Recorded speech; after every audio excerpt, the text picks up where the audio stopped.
Hello everyone, welcome to this amazing session on physics, जहां पे हम पढ़ रहे हैं चैप्टर फोर्स एंड प्रेशर। आज हम सॉल्व करेंगे कुछ इंपॉर्टेंट एमसीक्यूज इस चैप्टर से, साथ ही साथ हम देखेंगे कंसेप्ट एटमॉस्फेरिक प्रेशर का और उसके ऊपर कुछ न्यूमेरिकल सॉल्व करेंगे। तो शुरुआत करने से पहले मेरा quick introduction. I am Prasad Kulkarni. I have done BTech in mechanical engineering from MIT Aurangabad and in the last 5 years I have taught and mentored more than 6,000 students. तो शुरुआत करते हैं, पढ़ते हैं पहला क्वेश्चन।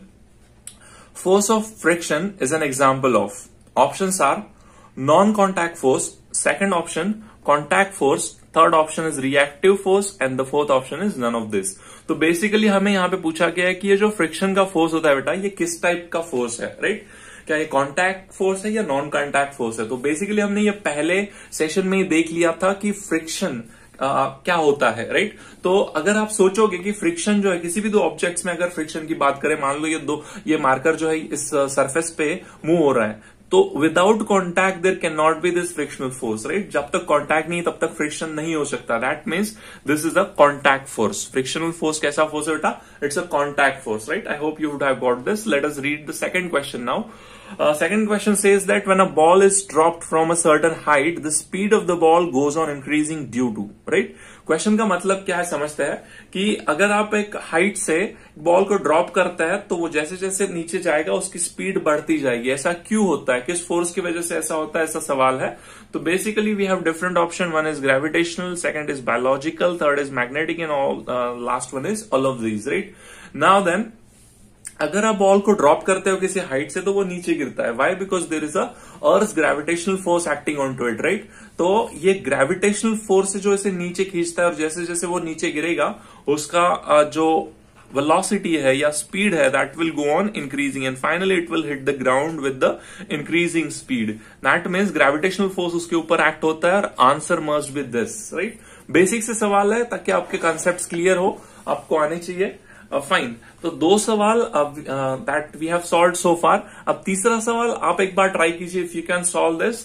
मैं पढ़ता हूं क्वेश्चन आपके लिए, आप थोड़ा सा समय लीजिए और सोचिए इसके बारे में। when the driver of a fast moving car suddenly applies brakes, the passenger in the car, right?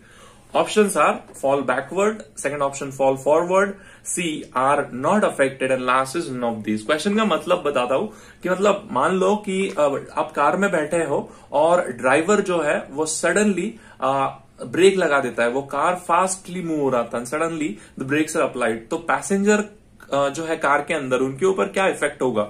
Options दिए गए, क्या वो पीछे की तरफ फॉल करेंगे, आगे की तरफ फॉल करेंगे, या फिर उनके ऊपर कोई भी इफेक्ट नहीं होगा, या नन ऑफ दीज ऑप्शन। तो सोचिए, थिंक अबाउट दिस, राइट? आपने ये एक्सपीरियंस भी किया होगा, जब हम गाड़ी में मूव करते हैं, ट्रैवल करते हैं और सडनली ब्रेक अप्लाई किया जाता है तो हम आगे की तरफ झुकते हैं। सही है बेटा? तो करेक्ट आंसर होना चाहिए फॉल फॉरवर्ड। अब इसके पीछे रीजन क्या है? तो क्योंकि हम गाड़ी में है, स्पीड है उसके साथ, तो हमारे पास मोशन है, और जब मोशन होता है ऑब्जेक्ट के पास तो उसके पास टेंडेंसी होती है उस मोशन को कंटिन्यू करने के लिए, जिसे कहते हैं इनर्शिया। ये इनर्शिया ऑफ मोशन होगा जिसकी वजह से हम यहाँ पे we will fall forward when the brakes will be applied, right? We have seen this inertia concept in the previous session. Okay, अब बढ़ते हैं अगले सवाल की तरफ। Let us read this one. If no external force acts on a body, it will, right? कोई भी external force अगर ऑब्जेक्ट के ऊपर या बॉडी के ऊपर एक्ट नहीं हो रहा है तो क्या होगा? पहला ऑप्शन है move with more speed, second option says change its shape, third option says break into pieces and the last option says either remain in its state of rest और ऑफ यूनिफॉर्म मोशन। इसका मतलब क्या है समझते हैं first of all कि एक एक ऑप्शन, अगर कोई एक्सटर्नल फोर्स किसी बॉडी के ऊपर एक्ट नहीं हो रहा है तो क्या वो मूव करेगा मोर स्पीड के साथ? क्या है पॉसिबल है कि फोर्स तो अप्लाई नहीं हो रहा है फिर भी उसका स्पीड बढ़ रहा है? This is not possible, right? तो ये ऑप्शन सही नहीं हो सकता। क्या उसका शेप चेंज हो सकता है? अगर एक्सटर्नल फोर्स नहीं, कोई भी ऑब्जेक्ट है तो उसका शेप चेंज करने के लिए हमें बाहर से कुछ ना कुछ फोर्स एक्सर्ट करना होगा, तभी उसका शेप चेंज हो सकता है, तो ये भी पॉसिबल नहीं है। थर्ड ऑप्शन से is that break into pieces. अब कोई चीज है, जैसे कि कांच की कोई चीज है, अगर आप उसे if you want to break it into pieces then what is necessary? आपको इसके ऊपर फिर से फोर्स अप्लाई करना होगा, उसके बावजूद ये पॉसिबल नहीं होगा उसके अलावा, right? Now the last option says either remain in it state of rest और ऑफ यूनिफॉर्म मोशन। मतलब अगर आप एक्सटर्नल फोर्स किसी ऑब्जेक्ट के ऊपर अप्लाई नहीं करते हो तो अगर वो ऑब्जेक्ट मान लो ये मारकर रेस्ट में है तो वो रेस्ट में ही रहेगा, यस और नो। अगर ये मूव हो रहा है किसी वेलोसिटी के साथ तो ये मूव होता रहेगा जब तक उसके ऊपर कोई बाहर से फोर्स, अनबैलेंस्ड फोर्स एक्ट नहीं करता। That means this is the correct option, right. तो this is also Newton's first law of motion, जो कि हमने देखा है प्रीवियस सेशन में, राइट। तो बढ़ते हैं अगले सवाल की तरफ। आई होप कि आपको यह समझ में आ गया होगा। Now then let us read this next question. Cricket से रिलेटेड एक सवाल है। A batsman hits a cricket ball which then rolls on a level ground.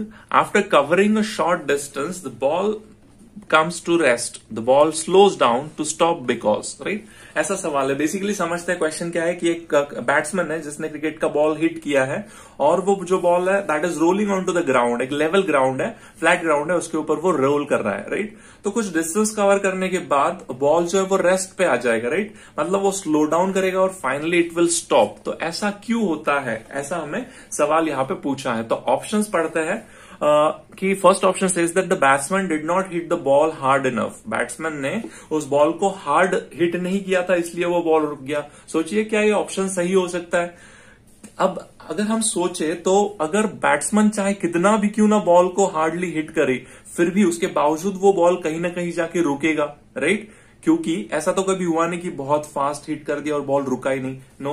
तो that is not possible, this is not the correct option, right. Second option की तरफ बढ़ता है, the velocity is proportional to the force exerted on the ball, right. ये भी सही नहीं है, वेलोसिटी फोर्स को प्रोपोर्शनल बोल रहे, ऐसा होता नहीं है। Now the third option says that there is a force on the ball opposing the motion. ये ऑप्शन के बारे में हम सोच सकते हैं कि अब जब बॉल किसी ग्राउंड पे मूव कर रहा है तो ग्राउंड सरफेस के बीच में और उसके बॉल के बीच में there will be a force of friction, right. There must be friction between those because of which it speed will go on decreasing and finally it will stop.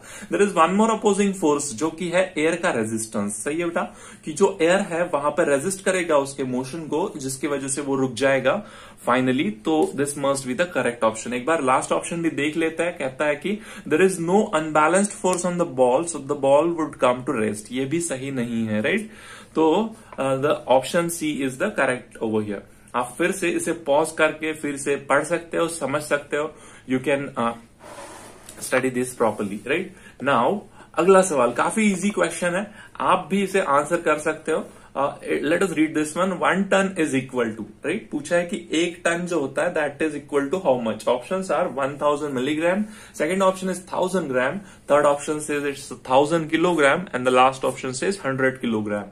तो आपको पता होगा कि 1 टन मतलब क्या होता है। अगर नहीं पता है तो एक एक ऑप्शन को अच्छे से समझते हैं। देखिए 1000 मिलीग्राम जो है, 1000 मिलीग्राम होता है बेटा, दैट इज 1 ग्राम, है ना। नाउ अगर हम बात करें 1000 ग्राम की तो that is equal to 1 kilogram. और अगर हम 1000 किलोग्राम की बात करें तो यही होता है 1 टन, है ना। 1 ton is nothing but 1000 kilogram. What about 100 KG? तो 100 केजी इज 1 क्विंटल, है ना। जैसे कि आपको पता होगा जो कि गेहूं या राइस जो होता है वो क्विंटल में मेजर करते हैं, 1 क्विंटल में 100 केजी होता है, राइट। तो इसका आंसर जो है 1 ton is equal to how much? 1000 KG. Okay fine. Now then, let us move toward the next question. The question says, a spaceship continues moving in space with constant speed because, right? पूछा है कि एक space ship है, वो space में move करते रहेगा constant speed के साथ। ऐसा क्यों होता है कि वो स्पीड उसकी कांस्टेंट रहती है और मूव करते रहता है, राइट। तो पहला ऑप्शन है no force of friction due to air acts on it. उसके ऊपर एयर का कोई फ्रिक्शन नहीं होता है। दूसरा ऑप्शन कहता है no force on gravitation acts on it, right. And the third option its mass is 0 in space and the last option is none of this. सोचिए अगर वो स्पेस में है तो स्पेस में उसके ऊपर कोई भी ग्रेविटेशनल फोर्स एक्ट नहीं हो रहा है। जनरली ग्रेविटेशन फोर्स की वजह से उसके मोशन को, अगर आप अर्थ के सरफेस पे किसी ऑब्जेक्ट को ऊपर फेंकते हो तो वो नीचे वापस आएगा। क्यों? क्योंकि उसके ऊपर ग्रेविटेशनल फोर्स है, राइट। स्पेस में ऐसा कोई फोर्स नहीं होता है। That is why that spaceship will continue to move in the space with a constant speed, right. तो that must be the answer. Fine. फिर से you can pause this and you can study this further. Now then ये सारे concept हमने पहले देख चुके हैं पहले के सेशन में. हम बस प्रैक्टिस कर रहे हैं इस सेशन में ताकि आपको अच्छे से कंसेप्ट क्लियर हो और आपको फील आए इन क्वेश्चंस का. Now then let us talk about the next question. A coin flicked across a table will stop because. Right, क्या पूछा है सवाल में कि एक कॉइन है आपके पास, मान लो 1 रुपए का सिक्का है और आपके पास टेबल है. टेबल के ऊपर आपने उसे फ्लिक कर दिया, मान लो ऐसे आपने उसे फ्लिक कर दिया, तो that coin will come to rest. थोड़ी देर के बाद वो कॉइन उस टेबल पे जाके रुक जाएगा. ऐसा क्यों होता है, ऐसा क्वेश्चन है. ऑप्शंस, पहला ऑप्शंस है कि इट्स हेवी, कॉइन हेवी है इसलिए वो रुक जाएगा. तो ऐसा नहीं होता है. अगर कॉइन हल्का भी होता, मतलब उसका वजन कम भी होता, उसके बावजूद वो रुक जाता. राइट, तो that is not the correct option. Now let us see the second option. No force is acting on it. ये भी सही नहीं है. उसके ऊपर कई सारे फोर्सेस एक्ट हो रहे हैं क्योंकि हमने उसे फ्लिक किया है तो वो एक फोर्स है, और टेबल के साथ उसका रिएक्शन हो रहा है, that is also another force. तो ये करेक्ट ऑप्शन नहीं हो सकता. The third option says the earth attracts the coin. Earth के अट्रैक्ट करने का और कॉइन के रुकने का वैसे डायरेक्टली कोई रिलेशन है नहीं. Right, so that is also not the correct option. Now the fourth option says that the table exerts a frictional force. ये बात सही है. राइट, क्योंकि टेबल के सरफेस के बीच में और कॉइन के बीच में डायरेक्ट फ्रिक्शन होगा, इसलिए वो कॉइन क्या होगा, रुक जाएगा बेटा. वहां पे जाके वो कॉइन रुक जाएगा. That means this is the correct option. Fine. Now next question again. The acceleration due to gravity near the surface of moon is. पूछा है कि मून मतलब चांद के सरफेस के ऊपर जो एक्सेलरेशन ड्यू टू ग्रेविटी होता है वो कितना होता है. अर्थ के कंपैरिजन में पूछा है. तो ये तो हमने पिछले सेशन में देखा था. You can remember this. If you can recall this then think about it. Right, तो yes, try to answer this. Right, the acceleration due to gravity near the surface of the moon is how much? It's 1/6 of the acceleration due to gravity on the surface of earth. Right, ये direct answer था इसका. हमने as it is देखा था. Gravity on the surface of earth is 6 times the gravity on the surface of moon. Fine. Now then this is the last question of this session. तो question पढ़ते हैं. Question says that why does an astronaut experiences a weightlessness in outer space? अगर astronaut है तो वो outer space में weightlessness क्यों feel करता है? वेटलेसनेस का मतलब वो अपना वेट फील नहीं कर पाता. हम जब अर्थ के सरफेस पे है तो हमें हमारा वेट फील होता है. आपने देखा होगा जब आप जायंट व्हील में बैठते हो. राइट, किसी मेले में अगर आप जायंट व्हील में बैठते हो, जब वो गोल ऐसे घूमता है और फाइनली जब वो ऊपर से नीचे की तरफ आता है तो हमें थोड़ी देर के लिए वेटलेसनेस फील होता है. राइट, तो that is how it is. तो यहाँ पे एस्ट्रोनॉट वेटलेसनेस क्यों फील करेगा, ऐसा सवाल है. तो ये अलग अलग ऑप्शन है इसके. तो I hope you can answer this. The answer is quite simple enough that there is no gravitational force acts on him, that is why he feels the weightlessness. Fine. तो ये थे कुछ सवाल.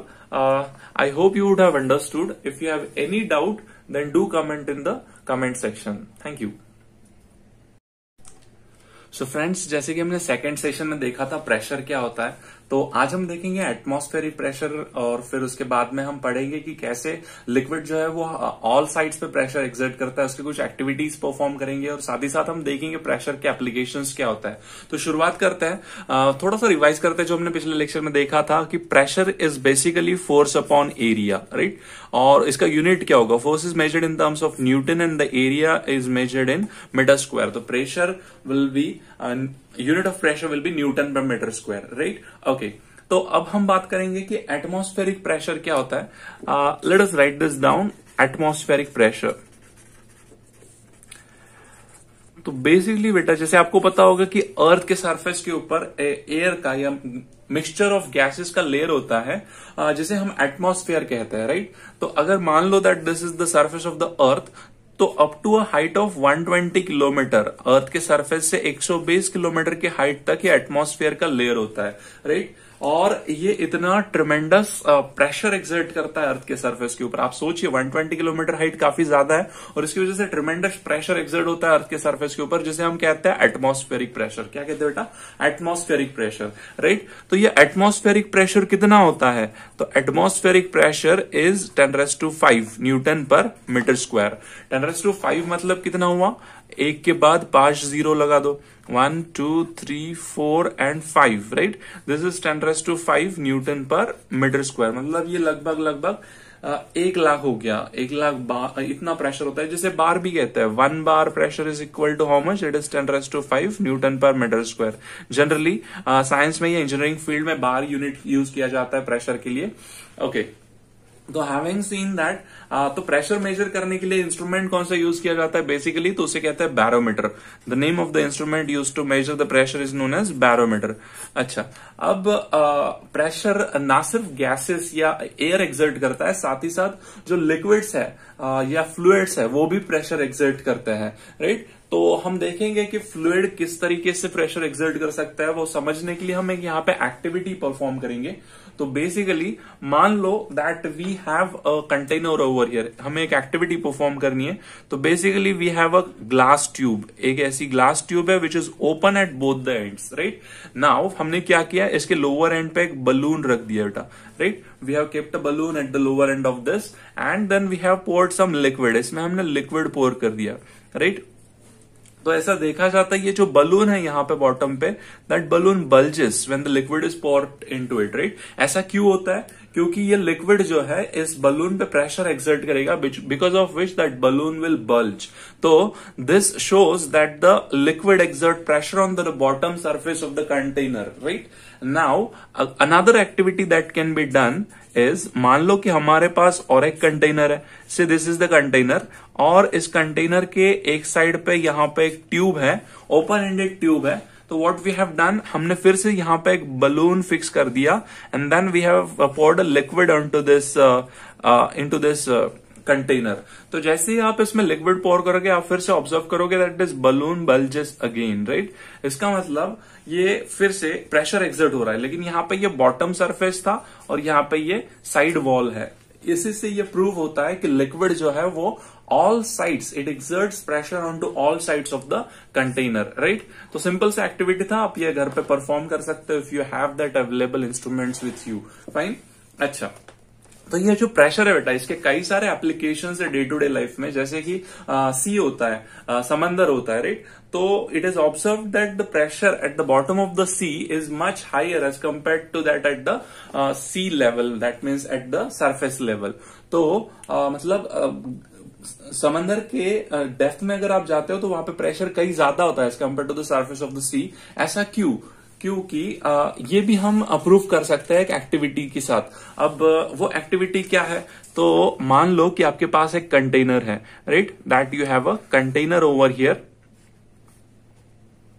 एंड देन आपने यहाँ पे tap के साथ इसमें एक नल है जिससे इसमें कंटिन्यूअस वाटर फ्लो हो रहा है, राइट।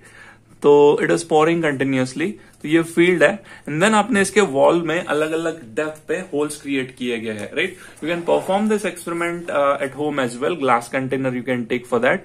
तो अगर आप कम डेप्थ पे यहाँ पे एक होल क्रिएट करते हो तो आप देखोगे लिक्विड इसमें से नीचे गिरेगा, लेकिन इस कंटेनर के नजदीक गिरेगा। जैसे जैसे आप होल और एक यहाँ पे क्रिएट कर दिया, मान लो डेप्थ थोड़ी सी बढ़ गई, तो आप ऑब्जर्व करोगे कि यहाँ पे दूर पानी गिर रहा है इस कंटेनर से। जैसे जैसे डेप्थ बढ़ेगी वैसे वैसे ज्यादा डिस्टेंस पे कंटेनर से वो पानी गिरेगा। इसका मतलब क्या बेटा कि जैसे जैसे प्रेशर यहाँ पे बढ़ रहा है, प्रेशर बढ़ने की वजह से क्या हो रहा है कि कंटेनर से दूर तक पानी फेंका जा रहा है। That means with this activity can prove that the pressure goes on increasing with the depth or it varies with the depth, right? Okay, fine. अब अगर हम बात करें कि प्रेशर मेजर करने के लिए कौन सा इंस्ट्रूमेंट यूज होता है, तो प्रेशर गेजेस भी कहते हैं उसे, राइट। उसे कहते हैं प्रेशर गेजेस।